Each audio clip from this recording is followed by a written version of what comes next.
አምላክ ደግሞ የሚጠላው አጉረምራሚ ሰው አኩተምታሚ ሰው በጣም መጥፎ ሰው ነው። ደግሞ ነጋ ደግሞ ሆን ነጋ ውሽ ደግሞ ዛሬ ቀኑ ሙሉ አጨናናቂ ቀን ነው ዛሬ ቀኑ ሲያደክም ብሎ ይጀምራል። ያለቀ በቃ። ምክንያቱም ውሸት አያውቅም ይሄ ህግ እውነት ብቻ ነው። ሰው ሲነቃ ነው የምለው ስልኩን ባይነካ በኋላ ላይ ስለ ስልክ እናየዋለን። ሰዓቱን እንኳን ባያይ በጣም መቻኮል ይመጣል። ውዝግብግብ ነው የሚወጣው። በቃ ሰዓት ረፈዱ በቃ ይሆናል አይደለ? ስለዚህ በዛ ባትጀምር ቀን አይረበሽሽ። ምን አትወድም ብባል ስልክ ሰው ራሱ ባይደውልልኝ እመርጣለሁ። በጣም ነው የምጠላው። ሲደወልም ሳይል እንደው ቢያንስ በሳምንት እንደው 10 ደቂቃ ብጠቀም አልችልም እንጂ እስከ መመርጥ ደርሻለሁ። ይረብሻል። ኖቲፊኬሽኑ ሜሴጁ ምናምኑ ሲገባ በቃ የተረባበሸ ሁኔታ ውስጥ ነው። ገና ኮነታ አዲስ ገጽ ነው። ሰዎች ቀኑን ሙሉ ደብሯቸው ዝለው ደክመው የሚውሉት ትልቁ ጉዳይ አልጋቸው ውስጥ ነው የሚጀምረው። አልጋቸው ውስጥ በተረበሸ ሐሳብ፣ በተደበላለቀ ሐሳብ፣ በአሉታዊ ሐሳብ ጀምሩታል ቀናቸውን። አሁን ወደ አይምሮአችን የምናስገባው የመጀመሪያው ሐሳብ ቅድም ያልኩት ነቃሃልዮ የሐሳብና ያንን ሐሳብ የመወሰን ጉዳይ ቀናችንን ሁሉ ሲመራው ይውላል። በጣም ወሳኝ ጉዳይ ነው ማነሳው። ብዙዎች እንደሚጠቀሙበት ይሄንን ፖድካስት አምናለሁ ለራሳቸው ሲሉ እና ቀናችን ውስጥ ያለውን ድግግሞሽ ይመራል። በቃ ዙተራው ያ ነው። መጀመሪያ ሰው አልጋ ውስጥ ሆኖ የሚያስበው ሐሳብ አልጋው እኮ አልወረደም። ለምሳሌ አንዳንዱ ሰው ገና ከእንቅልፉ እንደነቃ ደግሞ ነጋ ይላል። እንታታቅም አስቀመጠ። እኔም እንደዛ ነበርኩ። ደግሞ ነጋ ደግሞ ሆን ነጋ ደግሞ ዛሬ ቀኑ ሙሉ አጨናናቂ ቀን ነው ዛሬ ቀኑ ሲያደክም ብሎ ይጀምራል። ያለቀ በቃ። ምክንያቱም ውሸት አያውቅም ይሄ ህግ እውነት ብቻ ነው። አንተም እኔም ካሜራ ማኖቹም ድንጋይ ሁላችን ወደ ሰማይ ብንወረውር ወደ ታች ይወርዳል። የኔ ሰማይ ላይ ተሰቅሎ አይቀርም። እውነት ነው። ንጉስም ቢወረውር ማንም ቢወረውረው ይመጣል። እና ቀናችን ደግሞ ነጋ ደግሞ ነጋ ብለ ከጀመርከው በቃ አይምሮ ምን ነው የሚረዳው? ከቁጥጥር ውጪ ነው ያቀን ላንተ። ቀኑ አድካሚ ነው ካለ በቃ ሲያሰለች ሲያደክም እንደሚውል ነው የሚረዳው። በቀጥታ ወደ ስሜት ይልከዋል ያን መልእክት ያን ሲግናል። አንደኛ ቀኑ አስቀያሚ እንደሆነ፣ ቀኑ ደባሪ እንደሆነ፣ ቀኑ አሰልቺ እንደሆነ፣ ቀኑ በጣም በብዙ እንትኖች ማያምሩ ጉዳዮች እንደተሞላ ይነግረዋል ማለት ነው ሰውየው። ስለዚህ አንሶላ ውስጥ ነው ማሰብ የሚጀምረው። ስለዚህ ወዲያው የጭንቀት ስሜት ይመጣል ማለት ነው። ትክክል ነው። ሲግናሉ ያ ነው። ስለዚህ ኮርቲሶል እነዚህ የጭንቀት ሆርሞኖች ከፍ ይላሉ። ገና አንሶላ ውስጥ ሆነ ነው። ወዲያው የልባችን መስክ ይዳከማል። እዛው ኤሌክትሮማግኔቲክ ፊልዱ ያ ትልቅ እስከ 2-3 ሜትር የሚዘረጋው ኃይል ስብስብ ይላል። ምን ውስጥ? ገና አንሶላ ውስጥ ነው። በቃ ስለዚህ ለመጨነቅ በሩ ይከፈታል። በቃ ቀኑ ሙሉ በቃ አስጨናቂ ቀን ነው ሲከብ የሚውለው። ስለዚህ ንዝረት ዝቅ ይላል። በቃ ኃይል ዝቅ ይላል፣ ንዝረት ዝቅ ይላል፣ ምስጋና ይሞታል። ትልቁ የሰው ልጅ ጸጋ ማመስገን ነው። ምንም ነገር ቢሆን ማመስገን መቻል አለብህ። እንደ ኢዮብ ማለት ነው።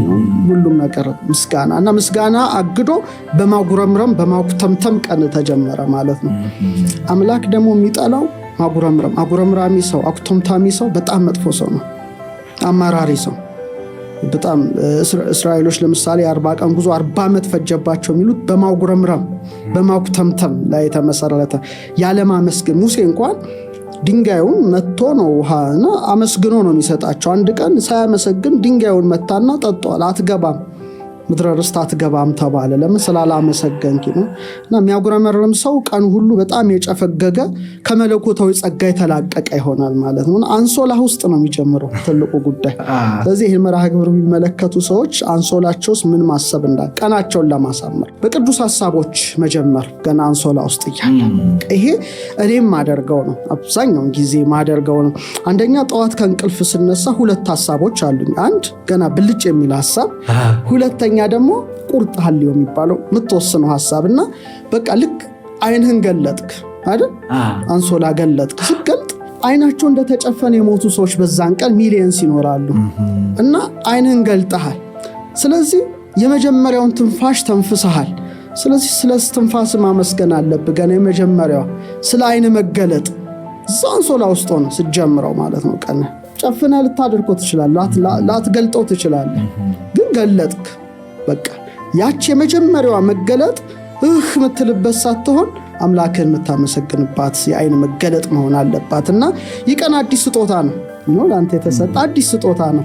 እንደው ምን ይላሉ 365 ገጽ የያዘ መጽሐፍ ነው የተሰጠና በየተጻፈበት ንጹህ ነው። ይሄ ለአንተ ዛሬ ጥሩ ምጽፍበት ወይ መጥፎ ምጽፍበት ገጽ ነው። ስለዚህ አዲስ ቀን ስለሆነ በአዲስ ጅማሮ እና እንደውም አንዳንድ ሰው ሲያማርረው ስሰማ እንደው ምን ነው የዳዊትን መዝሙር ቢያስቡላለው። ዳዊት በመዝሙር 117 በቅንፍ 118:24 ደስ ይለኛል።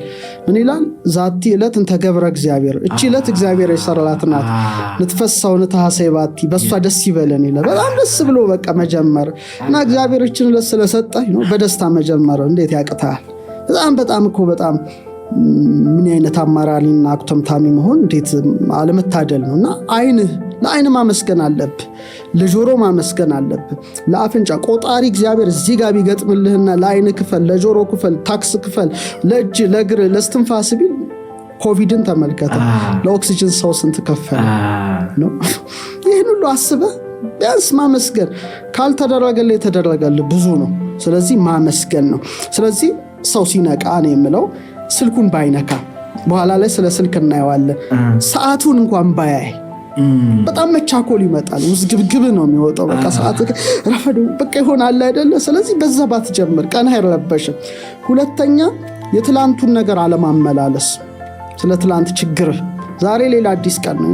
ትላንት አልፏል። እኛ ነው ዛሬ ነን። ስለ ትላንቱ አይመለከተንም። አልፏል፣ በቃ አልፏል። ስለዚህ በአዲስ መንፈስ መጀመር። ስራዎችን አትዘርዝራቸው ነው ጀምበረ። አንተ ማመን ያዝዋል ስትመጣ ለምሳሌ እንትኔ ነው ሬስቶራንት እንከፍታለሁ ከዛ ስራህን አለመዘርዘር ሰላማዊ ቀለመዋል ነው። ከስራ ይልቅ መጀመሪያ እግዚአብሔር ስላነቃ በቃ ያላ በቂ ነው። ስራህን የምታቀድበት የራሱ የሆነ ሰዓት አለው። እሱን እንመጣለን እና የምስጋና ነው። ዘማሪ ቴዎድሮስ ዮሴፍ እሰይ ነጋ የሚለው ላመሰግን ነው። በጣም አይደገለጥኩት እሰይ ነጋ በቃ እሰይ ነጋ ብለህ የምትጀምረው መሆን አለበት።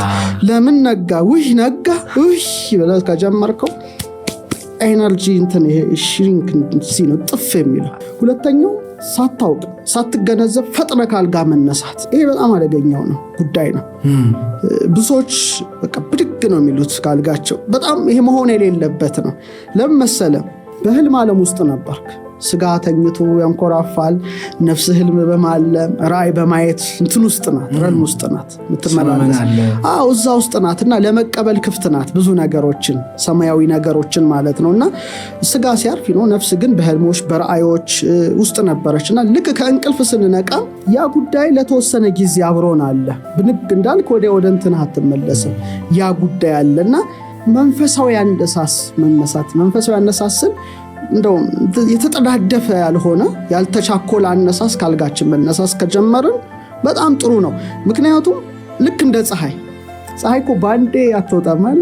እንትኗን ብርሃኗን ታሳያለች፣ ግሎ ያረገች ነው የምትወጣው እንጂ ዝም ብላ እሳት አደጋ አይደለንም። እኛ ነው ፀሐይ ነን።